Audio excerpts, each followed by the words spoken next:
Shalom, povo lindo, princesas, mulheres de joelhos, eu louvo a Deus por estar aqui mais um dia, por sermos expostas à palavra de Deus que nos cura, nos liberta e nos transforma, amém? E hoje nós vamos de Mateus 14, vamos orar para que o Espírito Santo nos conduza? Espírito Santo fala conosco, Espírito Santo ministra o nosso coração, Espírito Santo nos leve ao arrependimento genuíno, à mudança de vida, de caráter, que a Tua palavra nos ensine nessa hora, Pai. Fala conosco, Espírito Santo de Deus, ministra o nosso coração. Em nome de Jesus, amém. Amém? Glória a Deus. A gente vai falar hoje um pouquinho mais sobre a palavra de Deus, que está em Mateus 14. E em Mateus 14, do versículo 1 ao versículo 12, fala sobre a morte de João Batista.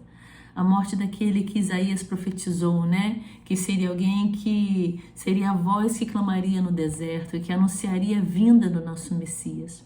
E no versículo 1 começa dizendo que Herodes ficou sabendo da fama de Jesus.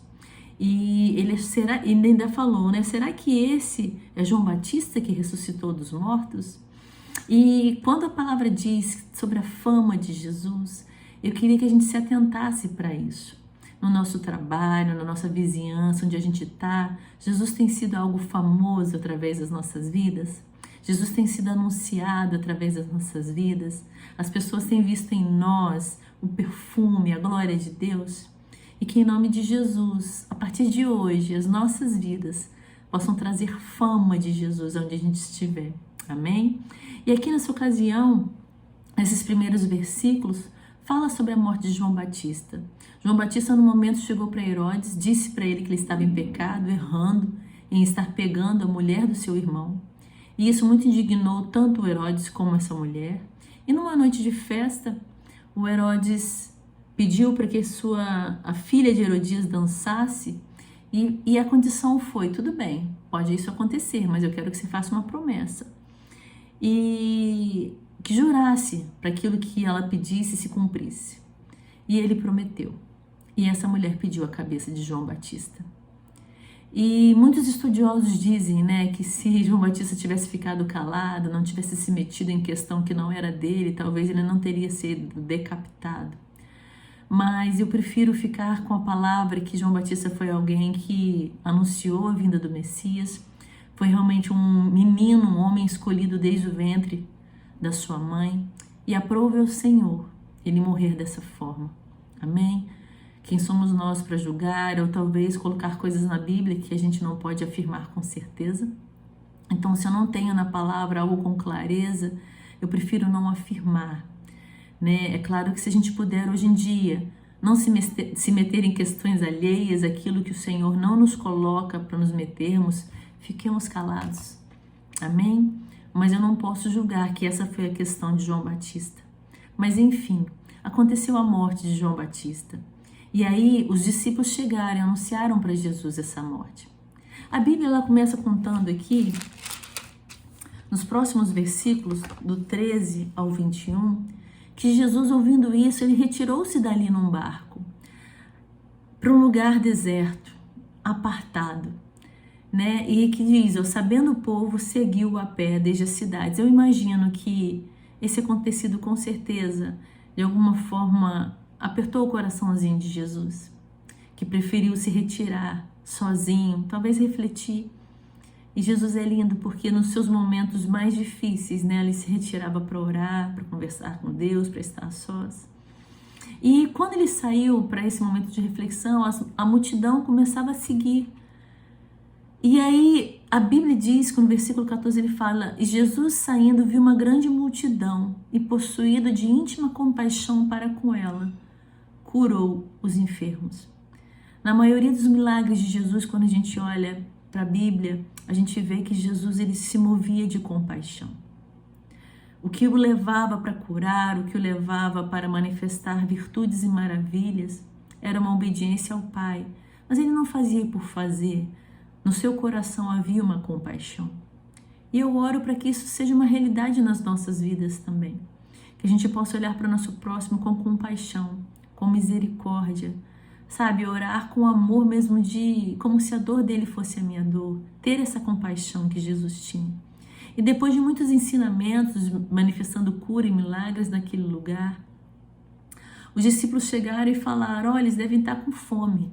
É melhor despedir essa multidão para que eles vão e comam. Mas Jesus falou: não é mister que vão. Dai-lhe voz de comer, no versículo 16. E aí um dos discípulos chega assim: mas mestre, nós só temos 5 pães e 2 peixinhos. E Jesus disse assim: traz aqui. E tendo mandado a multidão se assentasse, no versículo 19, sobre a erva, tomou os 5 pães e os 2 peixes, e erguendo os olhos ao céu, os abençoou. E partindo os pães, deu aos discípulos e os discípulos à multidão. E comeram todos, e saciaram-se, e levantaram dos pedaços que sobejaram 12 cestos cheios. E os que comeram foram quase 5.000 homens, além das mulheres e crianças. Naquele momento, Jesus olhou para a necessidade daquele povo que estava faminto. Aos nossos olhos, 5 pães e 2 peixinhos mal conseguiria sustentar os discípulos. Mas o Senhor levantou e deu ações de graças ao Senhor. E aquilo ali se multiplicou. Pôde alimentar toda a multidão. E além disso, sobraram cestos, como aqui diz, né? 12 cestos cheios. Isso é um ensinamento que Deus quer trazer para nós nesse momento, que nada é impossível para o nosso Deus. Talvez você olhe dentro da sua casa, na sua despensa, talvez nas necessidades da sua casa e sua família, e não veja esperança. Mas nosso Deus é um Deus impossível. O que você tem? É só 5 pães e 2 peixinhos? Entrega para Ele, confia. O que você tem? É só sua fé? Só sua esperança? Talvez só uma palavra? Então entrega para Ele, confia, que Ele fará o impossível na sua vida, em nome de Jesus, como fez nessa multidão, que estava ali disposto a buscar, que estava ali disposto a receber o ensinamento, receber a palavra de Deus. Então o que você tem, que seja apenas 5 pães e 2 peixinhos, entrega para o Senhor e creia que Ele vai multiplicar, e creia que Ele vai suprir, e creia que Ele vai dar muito além do que você pode imaginar. Em nome de Jesus. Amém? Quando damos seguimento nos versículos 22 até o 36, Jesus ele ordena que os discípulos entrem no barco e passem adiante. Eu estou aqui com a multidão, né? Estamos terminando de todo mundo se alimentar, de sobrar os cestos. Vai indo na frente para outra banda, enquanto Jesus despedia da multidão. Isso está no versículo 22. E no 23, e despedida a multidão, subiu ao monte para orar à parte. E chegada já tarde, estava ali só. Jesus ele também tinha os seus momentos de busca com Deus, de intimidade. Era necessário orar, se alimentar do Senhor, ter momento de comunhão com Deus. E isso nos ensina com o Mestre. Nós precisamos desses momentos de palavra, nós precisamos desse momento de oração, de busca ao Senhor. Amém? E nesse momento que Jesus estava ali orando, os discípulos ali no barco, no meio do mar, a palavra diz que eles estavam açoitados pelas ondas porque o vento era contrário. Mas à 4ª vigília da noite, dirigiu-se Jesus para eles, caminhando por cima do mar. E os discípulos, vendo-o caminhar sobre o mar, assustaram-se, dizendo: é um fantasma? E gritaram com medo. Muitas vezes Jesus está caminhando na minha vida, na sua vida, na nossa história. E nós achamos que é um fantasma, nós não acreditamos que é o poder de Deus, que é a ação de Deus nas nossas vidas. Foi como os discípulos ali, no momento de dificuldade, de vento contrário, de tempestade, eles não conseguiram enxergar Jesus. Acharam que ele era um fantasma porque temiam. E o medo nos impede de vermos a glória de Deus. Em nome de Jesus. E aqui a palavra diz no versículo 27, Jesus, porém, lhes falou logo dizendo: tende bom ânimo, sou eu. Não temais. E respondendo Pedro disse: Senhor, se és tu, manda-me ir ter contigo por cima das águas. E Jesus disse: vem. E Pedro, descendo do barco, andou sobre as águas para ir ter com Jesus. Mas sentindo o vento forte, teve medo. E começando a ir para o fundo, clamou dizendo: Senhor, salva-me. E logo Jesus, estendendo a mão, segurou-me e disse-lhe: homem de pequena fé, por que duvidastes? E quando subiram para o barco, acalmou o vento.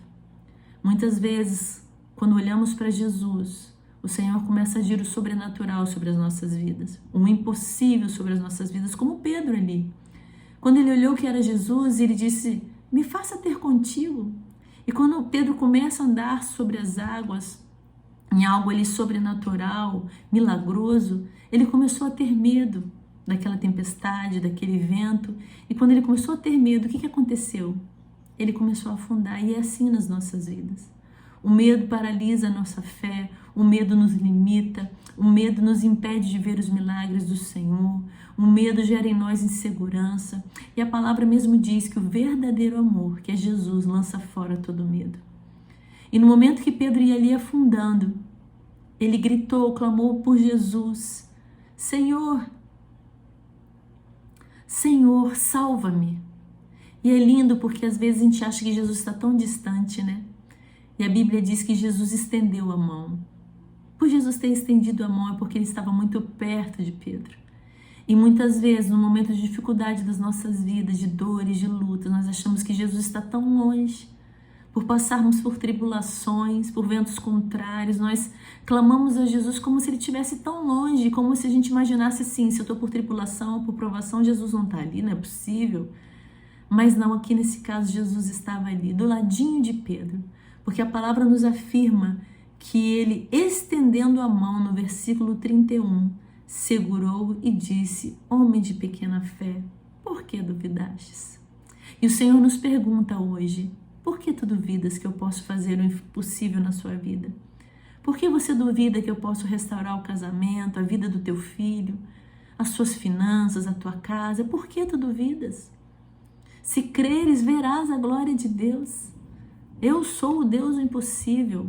Vem, eu te chamo, vem, anda sobre as águas, faça a sua parte.